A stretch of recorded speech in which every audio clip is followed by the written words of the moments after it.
The clinking of crystal glasses stopped. The heavily armed guards instinctively reached for their holsters. In a dining room suffocated by silence, a shy, overweight waitress had just spoken 12 words in a dead Sicilian dialect to the most ruthless mob boss in North America, and he was staring right at her. In the ultra-exclusive, notoriously cutthroat world of Manhattan's fine dining, being invisible was usually a curse. For Matilda Jenkins, known as Tilly to the few people who bothered to ask her name, it was a survival tactic. At Il Vento, an opulent restaurant draped in velvet gold leaf and secrets the waitstaff was curated as carefully as the wine list. The women were tall, impossibly slender, and glided between tables like runway models carrying silver trays. Tilly was none of those things. She was a size 20, soft-spoken and clumsy, only when people were staring directly at her. Her uniform, standard-issue black and tailored for someone half her size, had to be meticulously altered by her own hands just to let her breathe. The restaurant's general manager, a viciously critical man named Gregory, despised her. He kept her relegated to the back corners, serving the less important tables, openly mocking her weight in the kitchen, where the clatter of pots and pans drowned out his cruelty. "Keep the heavy girl out of the main dining room," Gregory would sneer to the maitre d'. "Our clientele comes to look at beauty, not to be reminded of bakeries." But Tilly stayed. The pay was extraordinary, and she needed every dime to keep her grandmother in a respectable assisted living facility. Her grandmother Caterina was a fierce, sharp-tongued woman who had immigrated from a remote, treacherous mountain village in Sicily decades ago. Caterina had practically raised Tilly, feeding her pasta fierce love and a highly specific, nearly extinct dialect of Sicilian that sounded more like jagged rocks grinding together than the melodic Italian spoken on television. Tilly's invisibility worked perfectly right up until the night Matteo Vella claimed his territory. Matteo was the newly anointed head of the Vella crime syndicate. At 32, he was dangerously handsome, terrifyingly quiet, and possessed a reputation written entirely in blood. When he took over the corner booth at Il Vento for the first time, flanked by men whose tailored suits bulged with concealed weapons, the entire restaurant staff went into a quiet panic. Gregory, sweating profusely, had initially sent over Chloe, his favorite, thinnest waitress, to pour the wine. Chloe was so terrified of the men at the table that her hands shook violently, spilling a single drop of a $5,000 vintage onto Matteo's pristine cuffs. Matteo hadn't shouted. He hadn't even looked angry. He merely stared at the stain, then at Chloe, and quietly said, "Get out of my sight." The kitchen descended into chaos. No one wanted to approach the table. Gregory was on the verge of a panic attack when he spotted Tilly methodically polishing silverware in the back. Without a word, he grabbed her by the arm, shoved a fresh bottle of wine and a corkscrew into her hands, and pushed her through the swinging doors. "Serve them," Gregory hissed. "And if you mess up, you're not just fired. I'll make sure you never work in this city again." Tilly walked toward the corner booth. She could feel the heavy, predatory eyes of Matteo's men on her. She knew what they saw. A fat, nervous girl approaching a table of wolves. But as she reached the booth, a strange calm washed over her. These men were intimidating, yes, but they reminded her of the loud, overbearing men her grandmother used to chase out of her kitchen with a wooden spoon. She uncorked the bottle with smooth, practiced efficiency. Her hands didn't tremble. She poured the dark red liquid perfectly, the neck of the bottle hovering exactly an inch above the glass. Not a single drop wasted. Matteo Vella finally looked up from his conversation. His dark, calculating eyes locked onto her face, dropping briefly to take in her full, soft figure, before returning to her eyes. He didn't look at her with the disgust she expected, nor with the predatory leer his men occasionally wore. He looked at her with pure, unadulterated curiosity. You have steady hands. Matteo observed his voice, a low, gravelly baritone that sent an unexpected shiver down her spine. I try, sir, Tilly replied softly, keeping her gaze respectfully lowered. What's your name? Matilda, but most call me Tilly. Matteo took a slow sip of the wine, never breaking his gaze from her. Tilly, from now on, when I come here, only you serve my table. Understood? Tilly blinked, her heart hammering against her ribs. Yes, sir. Over the next 3 months, Matteo became a fixture at Il Vento, and true to his word, only Tilly was allowed to approach him. Gregory was furious but powerless. You didn't argue with a man who controlled the city's underbelly. Matteo was a puzzle. He was a violent man. Tilly had seen him take calls that resulted in people disappearing from the news the very next day. But to her, he was surprisingly gentle. He would ask her about the food, listen intently when she described the specials, and on nights when the restaurant was quiet, he would sometimes just watch her move around the room. He seemed fascinated by her quiet grace, the way she didn't shrink away from his dark energy. He never commented on her weight, save for one night when Gregory tried to rudely push past her, calling her a clumsy cow. Matteo had calmly stood up, grabbed Gregory by the throat, and whispered something so terrifying into the manager's ear that Gregory had wept in his office for an hour afterward. After that, no one breathed a word about Tilly's size.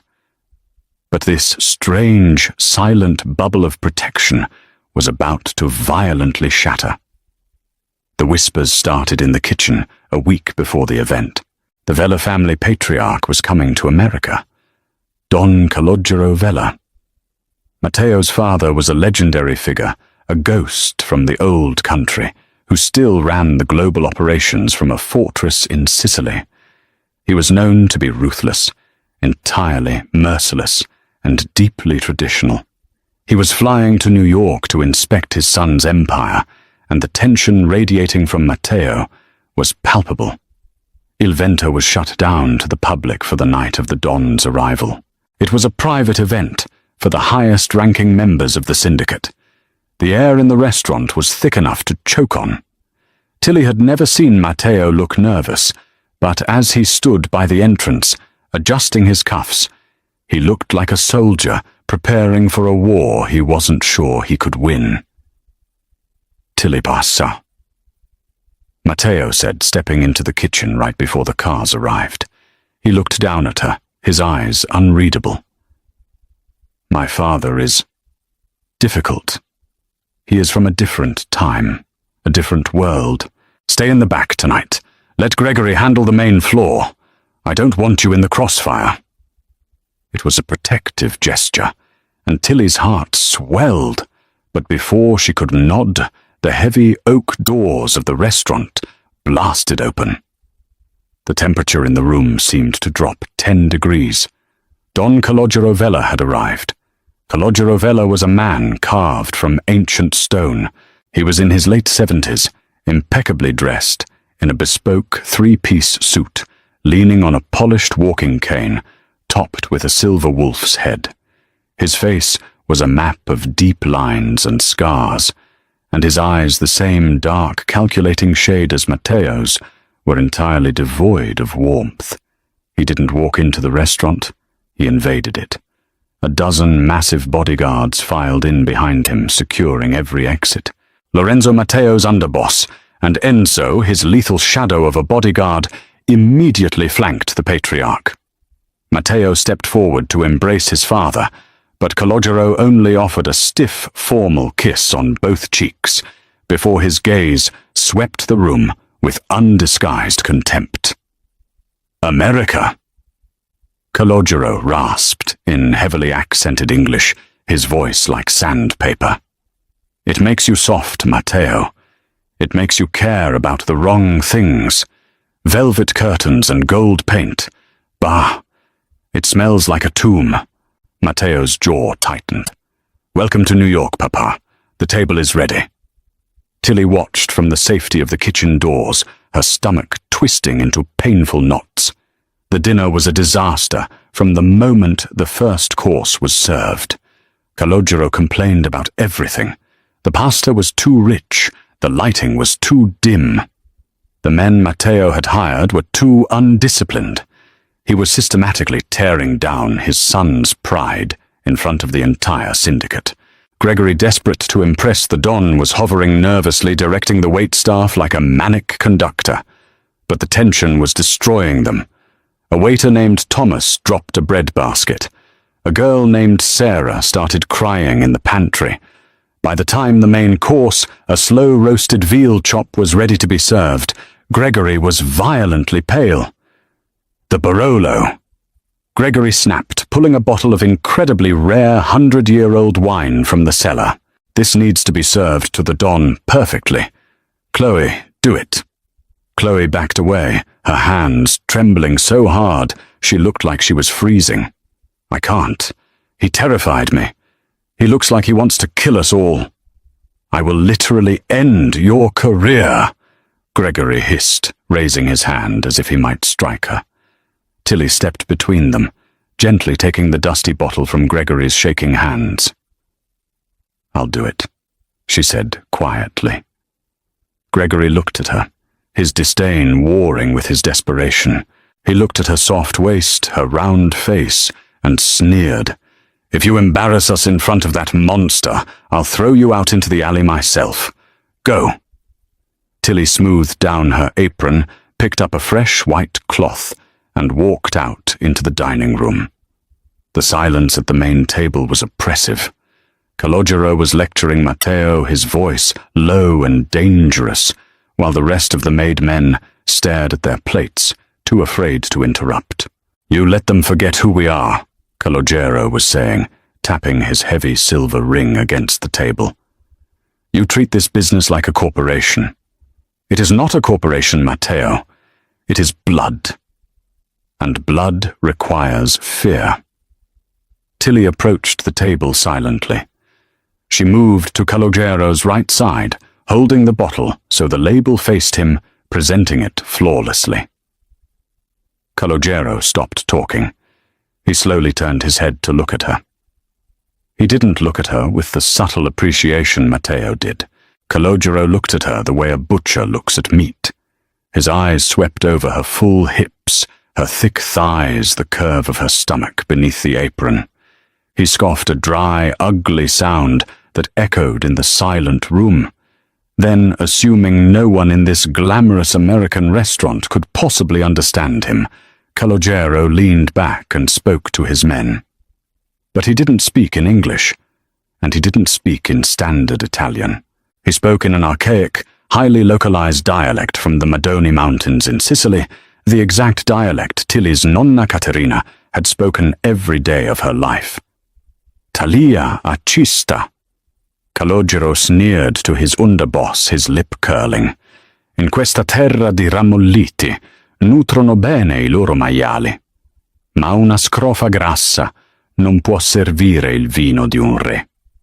Si rovescerà il suo stesso grasso prima di versare il mio bicchiere. Look at this one. In this land of soft men, they feed their pigs well, but a fat sow cannot serve a king's wine. She will spill her own fat before she pours my glass. A few of the older imported Sicilian men at the table snickered darkly. Matteo, who understood the dialect, went rigid. His hands clenched into fists on the table, the knuckles turning bone white. He opened his mouth to intervene, the muscles in his jaw ticking with a sudden violent rage at his father's insult toward Tilly. But Tilly didn't give Matteo the chance to defend her. Something snapped inside her. It wasn't the insult to her weight she had heard worse from Gregory. It was the arrogance, the absolute certainty that she was beneath him, the disrespect to the very language her grandmother had taught her with love. Tilly didn't flinch. She didn't cry. Instead, she smoothly uncorked the bottle. With a steady, completely unshaking hand, she poured the dark, ruby-red Barolo into Calogero's crystal glass. She didn't spill a single drop. She gave the bottle a slight twist to catch the final drip, placed it gently on the table, and then, standing tall, she looked Don Calogero dead in the eyes. When she spoke, her voice wasn't the soft, submissive whisper of an invisible waitress. It was hard, guttural, and rang out in the exact dead mountain dialect he had just used. "Upoku e pasciuto bonu, Don Vella," Tilly said, her pronunciation flawless, the harsh consonants snapping in the quiet room. "Ma ascrofa sapi canun savi a dare lacitu ai un lupo vecchio, o ci cascano l'ultimi denti. The pig is well fed, Don Vella, but the sow knows better than to serve vinegar to an old wolf, or his last teeth might fall out." The silence that followed wasn't just quiet. It was an absolute vacuum. The clinking of crystal glasses stopped instantly. The heavy breathing of the men ceased. The heavily armed guards instinctively reached for their holsters, their eyes wide with shock. Matteo froze his dark eyes, snapping up to stare at Tilly in pure, unadulterated disbelief. No one spoke to Don Calogero Vella that way. No one. And certainly not a waitress in an American restaurant wielding a language that belonged only to the blood-soaked hills of Sicily. Calogero's face went entirely slack, his dark reptilian eyes locked onto Tilly's round, defiant face. The tension in the room pulled so tight it felt like the walls were going to crack. The bodyguards waited for the flick of the Don's wrist, the silent order to drag this woman into the alley and end her life for the disrespect. Tilly stood her ground, clutching the white cloth in her hands, her heart hammering a frantic rhythm against her ribs. She had just insulted the most dangerous man in the world. Calogero slowly leaned forward, his hands gripping the silver wolf's head of his cane. "Kusitu." "Who are you?" He whispered, the hostility in his voice suddenly replaced by something far more dangerous fascination. For 5 agonizing seconds, the dining room of Il Vento felt like the inside of a loaded gun. Tilly's breath was trapped in her throat. She gripped the white linen napkin so tightly her knuckles mirrored the pale cloth. At the table, Don Calogero Vella remained frozen, his ancient eyes boring into hers, dissecting her soul. And then the impossible happened. Don Calogero threw his head back, and a sound erupted from his chest, a rough, booming bark of laughter that rattled the crystal chandeliers. It wasn't a polite chuckle. It was a deep, joyous roar that echoed with genuine delight. The bodyguards visibly relaxed their hands, dropping from their holsters. The collective exhale in the room sounded like a gust of wind. "Incredible!" Calogero wheezed, wiping a single tear of mirth from his scarred cheek. He slammed his hand on the table, making the silverware jump. He looked at Matteo, pointing a trembling finger at Tilly. "A wolf? You hide a wolf in a waitress's uniform, my son. Who taught you to speak the tongue of the stones, girl?" Tilly swallowed hard, the adrenaline finally giving way to a trembling surge of relief. "My grandmother, sir. Caterina." Calogero's smile faded, slightly replaced by a razor-sharp curiosity. "Caterina, who there are many Caterinas in Sicily. Caterina Messina," Tilly said firmly, "from Petralia Soprana." The Don's heavy silver cane clattered to the floor. The sound was as shocking as a gunshot. Even Matteo looked startled as his father stood up, slowly bracing his hands on the table. The older man's face had drained of color. "Caterina Messina." Calogero whispered, the harshness completely gone from his voice. "The baker's daughter, the one who smuggled bread and ammunition to the partisans through the limestone caves in 1958. Tilly nodded slowly, stunned that this terrifying man knew her grandmother's teenage exploits. Stories Tilly had always assumed were exaggerated fairy tales meant to entertain a child. Yes. She married a mechanic named Jenkins when she came to New York. Calogero closed his eyes for a brief moment. When he opened them, the hostility that had tainted the entire evening was entirely vanquished. When I was 17, Calogero said softly, the Colombo faction pinned me down in an alley near Palermo. I was bleeding out. Your grandmother pulled me into a cellar, hid me under a pile of flour sacks, and lied to the men who would have put a bullet in my head. She is a woman of iron. He looked at Tilly, his gaze tracing her soft features, no longer seeing a fat sow, but the undeniable lineage of a legend. You have her fire, the body of a woman who knows how to eat, and the spine of a warrior. Sit down. Gregory, the restaurant manager, who had been watching this exchange from the shadows with a mixture of terror and utter confusion, suddenly rushed forward.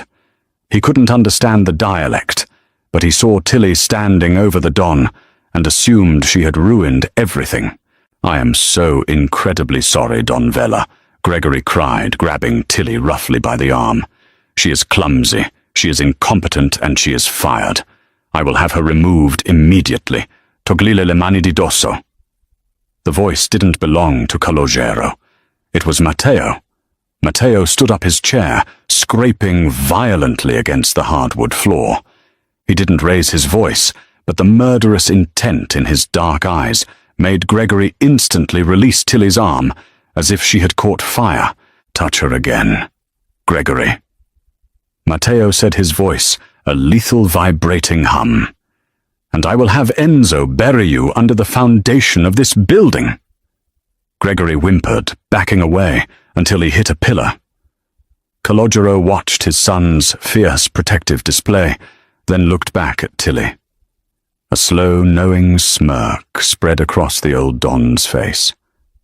I see, Calogero mused. You do not care about velvet curtains and gold paint, after all, Matteo. You care about what is real. The Don gestured to the empty chair beside him. Sit, Matilda. Pour yourself a glass of my wine. We drink to Caterina. For the rest of the evening, the hierarchy of Il Vento was turned on its head.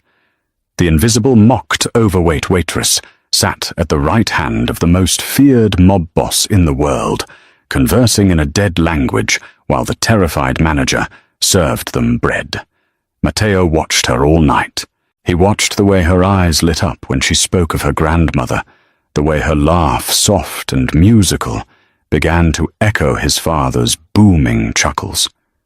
He had been captivated by her quiet grace for months, but seeing her courage, her absolute refusal to be minimized, ignited something deep and irrevocable inside him.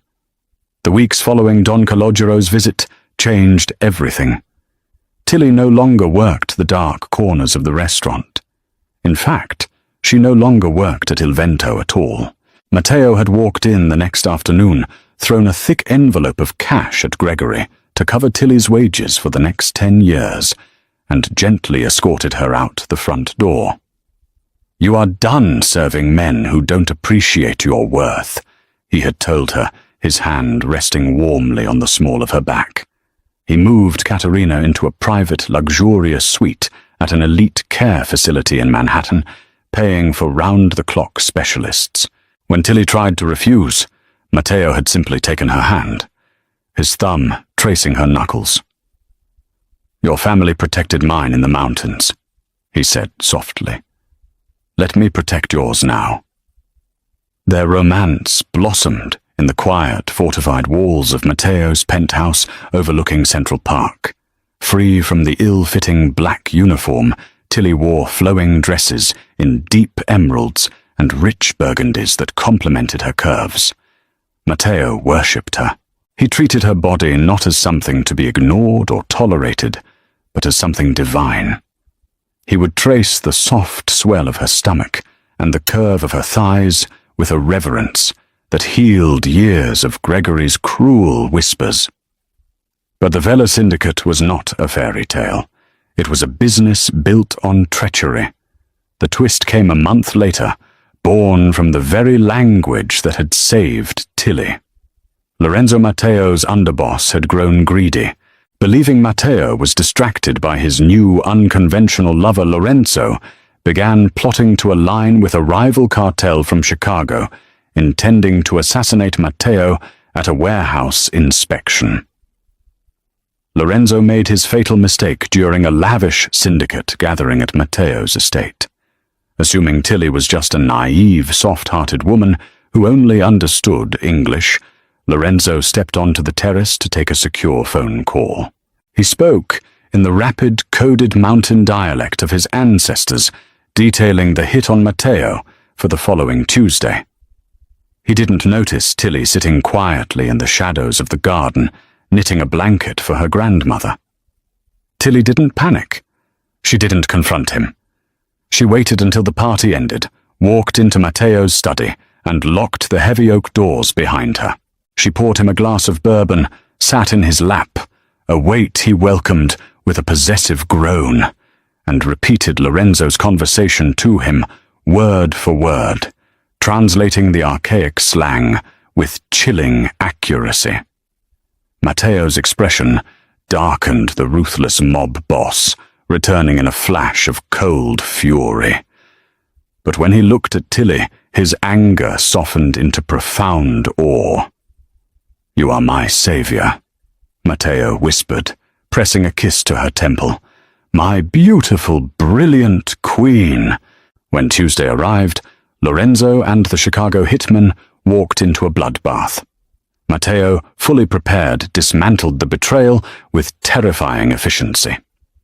Lorenzo was dealt with, and Matteo's grip on the East Coast underworld became absolute and unquestionable. To cement his victory, Matteo hosted a grand gala at Il Vento. The restaurant was unrecognizable, filled with the city's most dangerous and powerful figures.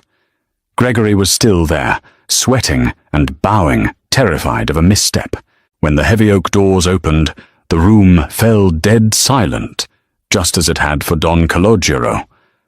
But this time, it was Matteo stepping through, and on his arm was Tilly.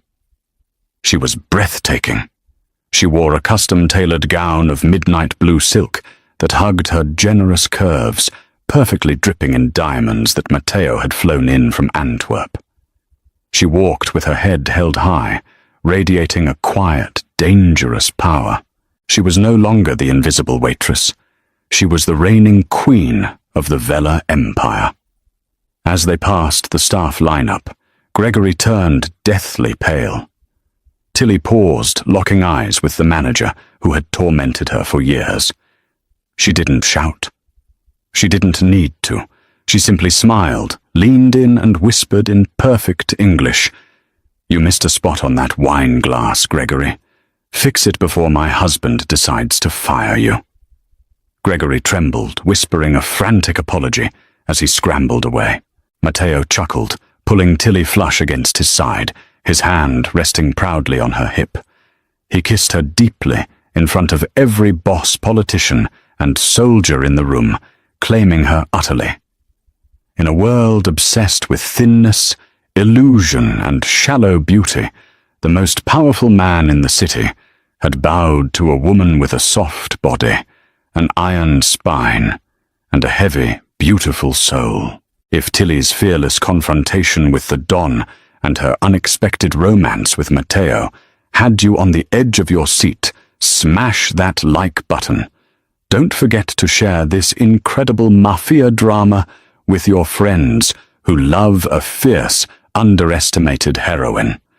Subscribe to our channel for more thrilling, real-life inspired stories.